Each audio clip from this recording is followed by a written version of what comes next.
Loans and interest might sound like a topic for adults, but if you're planning for college, or even thinking about a car or other big expenses, it's crucial to understand these concepts now. Loans can be powerful tools to help you achieve your goals, but they come with the responsibilities and long-term consequences that can impact your financial future. Hello, I'm Christian with Finance Forwards, a group aiming to help you understand finance and help you use it for college. And this is our video on loans and interest. A loan is money you borrow to pay for something you can't afford up front, like tuition or a vehicle. The key thing to remember is that loans aren't free money. You're borrowing from a lender with an agreement to pay it back, usually with an extra cost, called interest.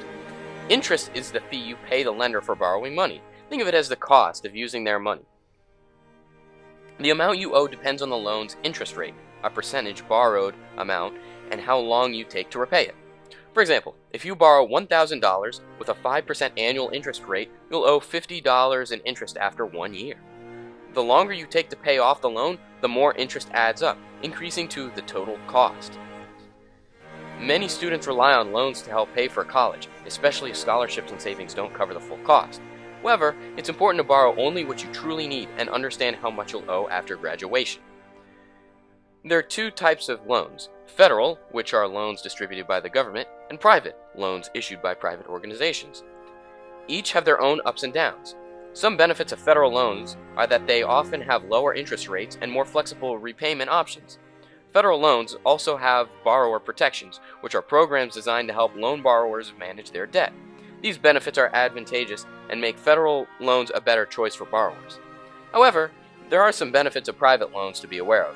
For example, in some cases, while rare, private loans can have lower interest rates than federal loans. They can also last longer than federal loan limits. And additionally, private loans can have benefits such as rate reductions for good grades. Private loans are more variable in their interest rates, limits, and benefits, so ultimately it depends on the loan which you are borrowing from to be advantageous. Interest can significantly increase the cost of a loan over time, especially if you take years to pay it off. That's why paying more than the minimum whenever possible can save you money in the long run. There are many loan repayment options and strategies which can help you. Some of the most important ones, which we will discuss, are making payments during grace periods, the avalanche method, and the snowball method. So first, let's start with the avalanche method. The avalanche method is where you prioritize the loans with the highest interest rates and only pay minimum payments on the others. The reason why this method is effective is because it reduces the overall interest paid over the life of the loans. The next method is the snowball method, and this method is exemplified when you pay off the smallest loan first, then move to the next smallest, and then the next smallest, regardless of interest rate. While this method does not have a financial benefit, it helps people who really struggle with motivation, as it builds confidence and motivation by achieving quick wins. Finally, the last method we will be talking about is making payments during grace periods. Some loans give you a grace period, especially student loans. These loans will not charge interest when you are in school, giving you a grace period. This method urges you to pay chunks of your loans during your grace period so that you reduce the loan balance before interest capitalizes. When considering loans for college, it is important to borrow wisely by only taking out loans for essential expenses, like education, and avoiding debt for non-essentials, like a TV or some other good that you would normally not be able to afford. Always take the time to understand the loan terms, including the interest rate, repayment period, and any other hidden fees, so you know exactly what you're agreeing to. If possible, start making small payments while you're still in school to reduce the amount you owe after graduation.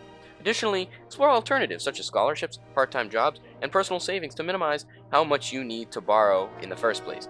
These steps can help you manage loans responsibly and avoid unnecessary financial stress. Loans and interest can seem overwhelming, but they're not inherently bad. The key is understanding how they work and using them responsibly. Whether it's for college or another big goal, make informed decisions and borrow only what you need. Remember, every dollar you borrow is a dollar you'll eventually repay, plus interest. Being smart about loans now can save you a lot of stress and money in the future. Thanks for watching. Make sure to like and subscribe for more tips on finance and funding college. Watch our instructional videos on YouTube, or refer to financial resources that explain the fundamentals of loans and interest if you want to learn more about them and how they may be included into your investing strategy. Putting money for your college future doesn't have to be difficult.